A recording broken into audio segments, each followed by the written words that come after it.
Amen. Y'all can have a seat, and our Lakeway kids can head on back. Hey, well, welcome, especially to our first-time guests. We're so thankful that you are here with us on a Thursday night. My name's Daniel. I get the great pleasure of being the pastor of this community, and if you are a first-timer, I'm going to go and tell you, this is unlike anything that we have ever done. You're going to experience something for the first time tonight that we have never done before. One of our core values at Lakeway is that we're on the way.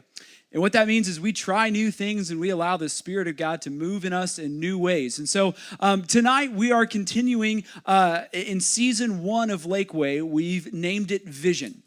And so we just went through 4 weeks, a series called 2020 Vision. We talked about seeing your life and seeing our church in 2020 vision the way that God sees it. And so over the next 4 weeks, we're continuing that conversation about seeing your life as God sees it, but we're going to do it in a different way.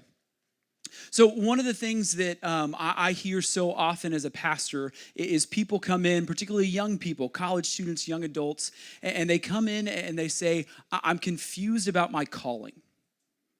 They say, I struggle with knowing that I love Jesus and I want to serve him, but I'm also called to be a teacher. I'm also called to be a banker. I'm also called to work in human resources. And they say, I just don't see how I can connect those two things. And what I've learned is that a lot of people, a lot of faithful Christians, kind of in their minds separate the two. So they keep the secular away from the sacred. So 9 to 5, they're a teacher. 9 to 5, they're a dentist. 9 to 5, they work a desk job. And then on Thursday nights and Sunday mornings and Wednesday nights too for some folks, that's when they're going to live out their faith. But how many of you know that in God's worldview, in God's vision, in God's eyes, there is no sacred and secular division? Everything is sacred. Everything is his. And so I can stand up here and tell you you're blue in the face about how to live out your career and your calling, that you should share your faith with your coworkers, that you should make good decisions and godly decisions in your work. I can't tell you how many people I've sat down and counseled, and I've read to him one of my favorite passages that I want to read for you now. It's Paul's letter to the Colossians. And at the end of it, he's giving these sort of last final instructions, and he gives an instruction to bond servants, to slaves. And he says this in verse 22, "Bondservants, obey in everything those who are your earthly masters, not by way of eye service as people pleasers, but with sincerity of heart, fearing the Lord." And then one of my favorite verses in all the New Testament, "Whatever you do, work heartily." Your translation may say, "Do it with all of your heart, as if working for the Lord and not for men." So that's really, really good advice. But for me to stand up in a one-on-one kind of monologue situation and preach at you about living out your faith in your workplace, all I ever do is be a pastor. I've never done what you have done. And so I only have my one experience. And so over these next 4 weeks, what we're going to do is I have asked some people to come and hear from them to say, how do you live out your faith in your workplace? And so it's going to be a conversation over these next 4 weeks. I'm going to talk hopefully very little. Don't say amen. And instead, I'm going to let us hear from you and hear how regular people, not preachers like me, are living out their faith. So tonight, I'm excited to welcome one of my buddies, Max Crawford. Max is from the DFW area, like myself. He's a Flower Mound native. Is there a mound of flowers in Flower Mound? You can come on. There is a mound of flowers. Max came off to Texas A&M. He's older than me. How does that feel? Class of 2013. While he was at A&M, Max was a fish camp counselor. He worked with Young Life. He also worked a couple of other odd jobs that we might talk some about. You were a team lead at Nukes. That's right. And the Chick-fil-A. And the Chick-fil-A. And for about a month and a half in College Station. Fantastic. Yeah. So we may dive into that. Yeah. Max graduated in 2013 with a BS in meteorology, a double minor, he's a big deal, in communication and in geography. He spent some time out in Midland at KWES doing meteorology there, and then was brought back to be a part of the PinPoint Weather Team at KBTX in 2015. So he is our morning meteorologist. He's married to Dr. Kim, the real brains of the operations. Kim, his beautiful wife, is a physical therapist at St. Joe's. Max loves to be a couch potato. He loves to eat. If I eat with him, I know I'm going to eat way too much. And he is an Orange Theory guy. Did you just go to the KBTX website and memorize? I memorized everything. You press. Hey, would you join me in welcoming Max? I didn't put the Orange Theory thing on there. Well, that's something I know. should. I know. If you do Orange Theory and you don't tell anybody, then you don't actually really do it. do it? Yeah, yeah. True. So Max, I want to jump right into the question that we all want to know. Who is the most famous person in your cell phone? So I gotta admit that he told me that he was gonna ask me that, and I was scrolling. It's a hard-hitting through- question. I was scrolling through my contacts. Kimberly drove us in, and the only person I could find was Shel Winkley, chief meteorologist. Which The he's Shel pretty Winkley. famous. Yeah. Also, Rusty Surratt, I have his number. Wow. So they're both big deals. I That's a guess. huge deal. Yeah. Congratulations. Thank you. Wow. Do you want to call him up? We could. He might be doing a Facebook Live right now. Okay. Yeah. If you could have any superpower, what would it be and why? Ooh, I don't remember you preparing me for that one. I didn't. So I think the easy answer is flight. That would be pretty cool. Where'd you fly to first? Where to fly to? The fridge. Okay. Yeah. Just glide on over. There you go. That'd be easy. Last question on these four sort of introductory questions. What is your deepest, darkest secret? Would you like to share it with us? Man, I thought I was so prepared for this. You gave me a list of all these questions that you would ask, and neither of these were on. I'm not going to ask Deepest, any of those. darkest secret. I'm trying to think of like musical interests because everybody always hates it when I'm the DJ.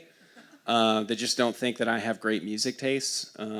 So, I still listen to Fall Out Boy a lot, like older Fall Out Boy. So sorry about that. From Under the Cork Tree is a great album. So It is I a don't good know if album. That's super That is a deep good and album. dark. But No, that's pretty deep the and first dark. thing I'm thinking of. All right. So you are a meteorologist. Yes. You study meteors. Yes, hydrometeors.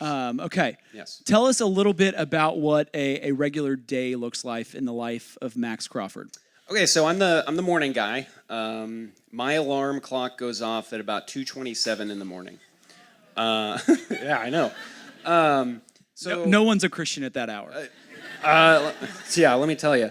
Until I get the coffee and the playlist going, and then I'm okay. But roll out of bed, go to work. I try to get there at about 3 a.m. And then for those 2 hours, I prep the show, work on graphics, forecast, all that good stuff. The show's from 5 to 7. Before the show starts, make sure my hair doesn't look silly, and I put on a little bit of makeup too. You wear makeup. I do. Not right now. Well, I kind of wish, like, with these lights and all that stuff, I wish I had some. I asked if you needed some before, but I found hurt out my that you don't- feelings. You don't wear any. I don't. No. You look great. Thanks. So, shows from 5 to 7, and then we do cut-ins for CBS this morning through 9 o'clock. And so 5 to 9 is I'm in the studio doing all that stuff. And then we'll do stuff on social media, things like that, because truth is a lot of people don't watch TV anymore. So the goal is to try to have as much reach as possible on all the other outlets. Let's see. Who would admit that maybe a couple of times a week at least that you see Max on the TV in the morning? Okay, that's Thank a you so fair much. amount. No, that's good. That's more a than I pretty good expected. number. I like that. Yeah, yeah. Works. Facebook, Twitter, Instagram, all that stuff, that kind of becomes from like 7 to 10. And then a lot of times I just try to make myself busy. So sometimes I'll do the noon show, but this morning I went and got some supplies for 50 Men Who Can Cook, which is a big College Station ISD thing that we're doing tomorrow night. And so we cooked some stuff in the break room. It was all sterile and sanitized, I promise. And a lot of times I go and talk to students, like little kids. And sometimes it's terrifying and sometimes it's awesome. Well, it's always awesome. But man, this morning I had some first graders that were just ready to go. So how do you talk to them about what you do? What's kind of your dumb it down? It's really not that much different. That's the idea, is you try to make it as simple as possible. And realize that these students are learning and are capable of a lot more than you think. I get surprised every time I go and talk to first graders, second graders, whatever it is. Tell them that I chase storms. I show them some cool pictures and things like that. And then we try to do a little education. So it's fun. Sometimes, like this morning, there was this kid that was sitting right next to me, kept poking me. And it was one of the worst groups I've been with in a while. I'm not going to say what elementary school it was, but man, it was rough this morning. And here's the thing. When I'm talking on camera or reporting live or whatever, and I'm just looking into a camera lens, I don't really get nervous anymore. Never really did. But stuff like this makes me a lot more nervous. So that's why I wore the extra layers. Are you saying my job is harder than yours? Oh, yeah. Okay. Yeah. Cool. There's a passage in James about that, about how y'all are held to a higher standard and subject to more judgment and right. Thank you. Like that. Yes. Thank you. Yes. I've tried to not read that passage in this context because I don't need them to know. Yeah. I can be wrong all the time and I can still keep my job. So that's the number one thing that is said to me whenever I meet people. If I meet you after this, please don't say that. Right, because you could wake up every day and just say there's a 50% chance of rain because either it is or it isn't. It either will or won't. Yeah. Yep. This is good. So then you do kind of stuff outside of that as well. You talked about storm chasing. I remember just a couple of weeks ago you were out with Rusty, wasn't it? Yeah. He loves severe weather more than I ever could. Yeah. So he drove the storm chasing car while I was out kind of scoping things out. Have you ever gotten scared in one of those moments? In fact, that night I did, actually. That was probably one of the only times that I did because we don't storm chase a lot at night. And we were coming up on a squall line that was coming through. We were about to Caldwell, and there was a lot of rotation with it, and it was coming right toward us. And then I got a little notification that a tornado warning was coming out. We were right in that polygon. And then it got really calm, and then all the power went out in downtown Caldwell.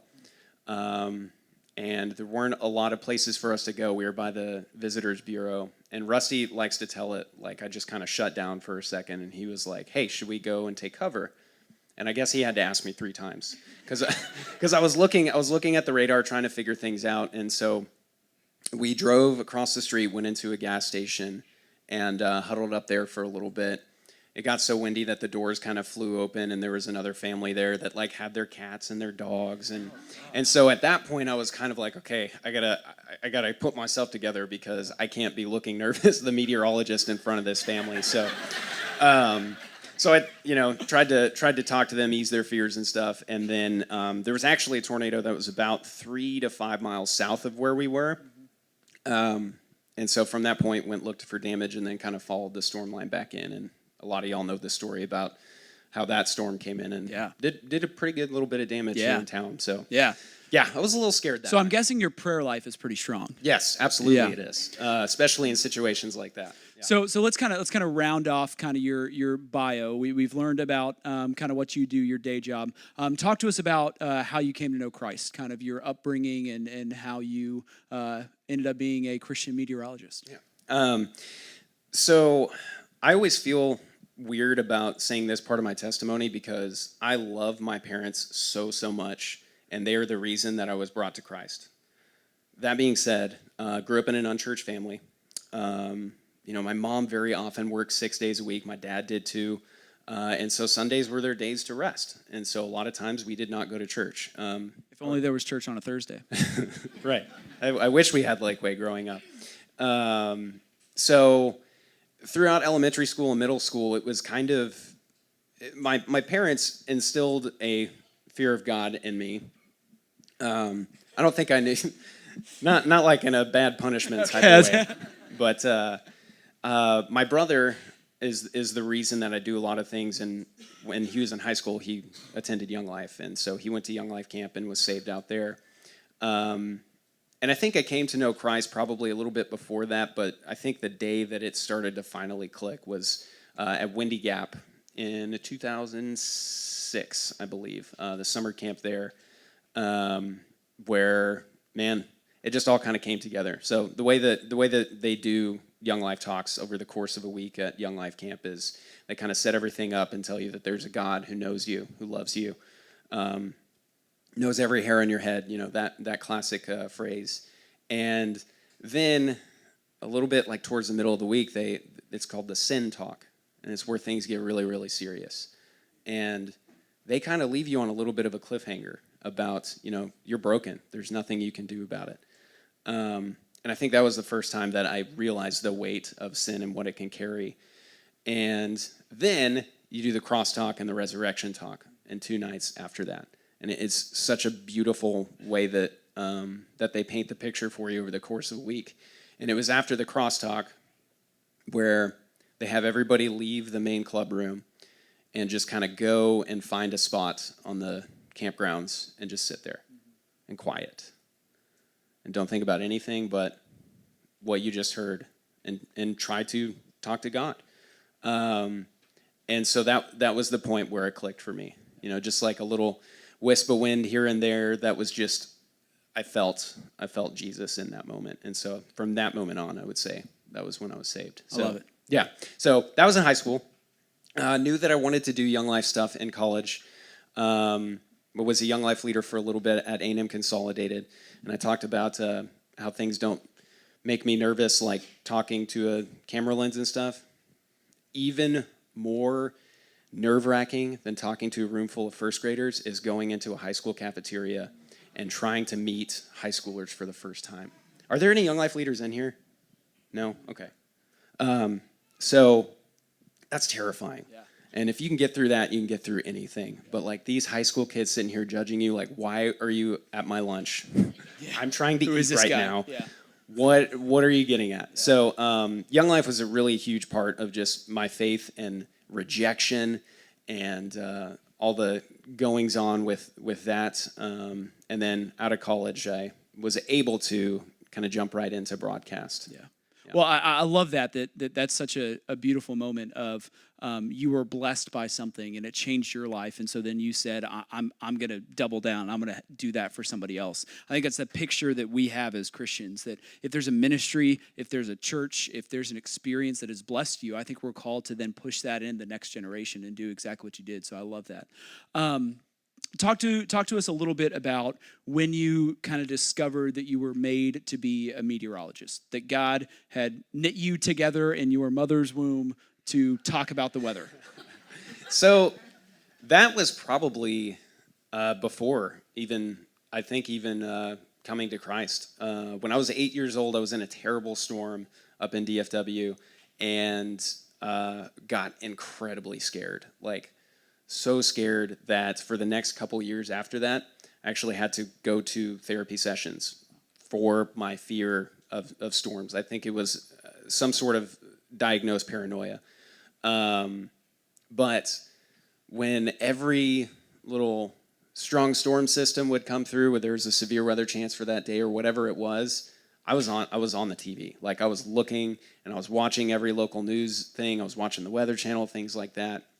And some of these names, Troy Dungan, David Finfrock, guys like that, who just had such a calming presence. And they were so knowledgeable about what was going on, and they were guiding you through it. Mm-hmm. And, man, I almost get teary-eyed just thinking about that, because I think you can equate it to so many other things in life, but the fact that, like, you're coming to that person in a time of need and saying, I have no idea what's going on, I need your help. I don't know what to do. Yeah. And they have the exact instructions for you. And I just thought that was so cool. And so I started to learn about it a little bit more and grew a passion for it. And so I think by the end of elementary school, I knew, man, I think that would be pretty cool. So is that kind of your primary way that you see your career and your calling, is that you are that voice, you are that face, you are that calming presence on a screen for somebody, for some little kid like you? Is that kind of how you see your ministry? I think so. I think in an everyday that doesn't always happen, because thankfully we don't have severe weather every day. But I have a really cool opportunity being on the morning show, like being the first face that some people see, the first voice that some people hear, which I'm sorry about that. But you wear makeup, it's okay. You don't have to turn us on. I wish you would, but yeah, it's such an incredible opportunity. And I don't remember if this was at the end of the year or the beginning of the year when you talked about, one word for the year. Mm-hmm. And I was stewing on that for a little while. Yours was discipline. I don't have that. But the word that I keep thinking about is opportunity. And that's how I get up at 2:27 in the morning, is I think, man, I have an opportunity to make somebody's day better before it really even starts. So that's why I love morning TV, even though the sleep schedule is terrible. Yeah, it's a really cool opportunity. No, and I love that because I would have never thought of that you have the ability to set the tone for somebody's day, for people that you never see. And I think we all have that opportunity, that you are probably going to be the first person that someone sees in a morning, and taking that opportunity to say, I'm going to make the most of this. I love that. So I talk to a lot of people who work in secular contexts, we would say, so outside of the church. And there's this kind of fear in those environments about speaking out about faith, either because they'll say, oh, my coworkers will think I'm weird, or that there's actual set policies. So it would be my guess, and correct me if I'm wrong, but I would guess that if you, first thing in the morning, said, hey, you know what, folks, there's not a tornado coming, but if there was and you were to die tonight, do you know where you would go? And then begin telling them about Jesus. That'd be a heck of a way to start your Monday morning. It would be, right? Yeah. But I'm guessing, let's just play this. If you did that, you would either be reprimanded or fired. Am I correct in saying that? I think it would be reprimanded. Okay. Yeah. So how do you live with that tension of, the calling of your life is to make disciples, as that's all of our calling, but there is something within your career, within your profession, that prevents you from doing that? The answer that I think of in short is just get creative. And one of the cool things about being on TV, as a meteorologist, and a morning meteorologist, I kind of get sucked into the news department sometimes because, I'll be honest with y'all, we don't have a ton of resources that maybe a Houston or Dallas station would. And so a lot of times I'm typing up the news articles in the morning if there's a traffic accident or something like that. Sometimes I'm the one sending out the push alerts and things like that. And so I just kind of became a newsie in that way. But one of the biggest goals as a journalist is to share other people's stories and to take yourself out of the story as much as possible. And one of the ways that I get to do that the most is out when I'm live doing certain things. When there's struggle going on, so during severe weather, things like that, and we're able to talk to people. But the thing I think about the most is our food drive that we do before Christmas every year. And I get to just put a microphone in people's face and ask them why they're doing what they're doing. And I always go back to this one story that I had of this couple from Hearn who had driven in, were among the first people that were there that morning. And we start that food drive at 5 a.m. And so they had to have gotten up at like 4:15 or earlier. And I had just kind of asked him, why are y'all out here? And he said, well, been a lung cancer sufferer for over a year now. I just finished my last treatment. Things haven't been great this year, but I just finished my last treatment and I'm cancer-free. And the very first thing I wanted to do was come out here and bring some stuff to y'all. And he was able to keep going and just kind of talk about his faith. And I'm not going to take the microphone away from him when he's doing something like that. So, I got to give him a little amen and kind of give him a weird halfway hug from outside the car while he was still in the truck. But a lot of sharing people's stories, I think, is a great way to kind of get a gospel footprint on thing. And then, I try not to gospel use the word footprint. I love that. Yeah. That's the opportunity that we have, is that even if we can't say the gospel with our words, we can put that footprint in everything. And that goes for any career. I love that. Yeah. I try not to use certain words that I think may not be taken the right way. Like, I try not to use the word lucky. Like, we got lucky with this storm. We were blessed. We were fortunate. So it's difficult, but I have a little bit more room, I think, in a community like this to not necessarily profess my faith, but make it pretty clear that I'm a believer. in my day to day, and I work with a lot of believers as well. So that's always very helpful too. Love that. So we're getting ready to wrap up, but if you would just speak for a moment to, I suspect that there's at least one, but there's probably a lot more folks in this room who are in college or young and struggling to figure out, how can I live out my faith and do something like you're doing, do something that is not explicitly secular. What would you, or not explicitly religious? So what would you kind of impress on that person to say you can still live out your faith? What's kind of an overarching principle that you've learned, or a piece of advice you would give? I think don't be afraid to ask for help, number one. Like as you're getting out of college, especially, all of a sudden so many things are expected of you. And I'm 28 years old and I still don't feel like an adult. And there might be some of y'all who are 60 plus in here and you still kind of don't feel like an adult. And you're thinking, how did this even happen? Maybe when I have kids, that'll be different. It's not. Yeah, it's exactly, right? So don't be afraid to lean on the people and the relationships that you've created while you're out here. I went to Midland, Odessa right out of college, which that's a great place, but I did not know a soul going into it. And I'll be honest, I made a lot of mistakes while I was out there, as far as not trying to get plugged into a church. I tried, but I didn't try hard enough.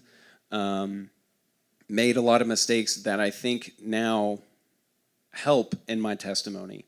But yeah, don't be afraid. It's not that big of a deal. You are going to fail, but it's the come up that is really the glory that you're going to be able to give to God. So good. When you fail, the getting up part is God with you.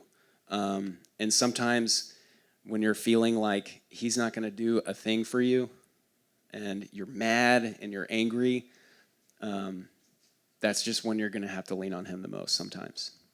So good. Hey, would you join me in thanking Max for the work that he does? We so appreciate you. Thank you for being here. Let's bow our heads and I'm going to say a prayer over Max. God, I thank you for Max and I thank you for the work that you have called him to do. I thank you that you have created him to be that voice, to be that face on the TV that keeps us safe, God. Thank you that he has found his calling, that he is living it out, and that you are using him for so many good things. God, we pray that he will continue to keep people safe, that he will be reminded that you have created him, you have called him, you have gifted and graced him to expand your kingdom here on this earth by telling us about the weather.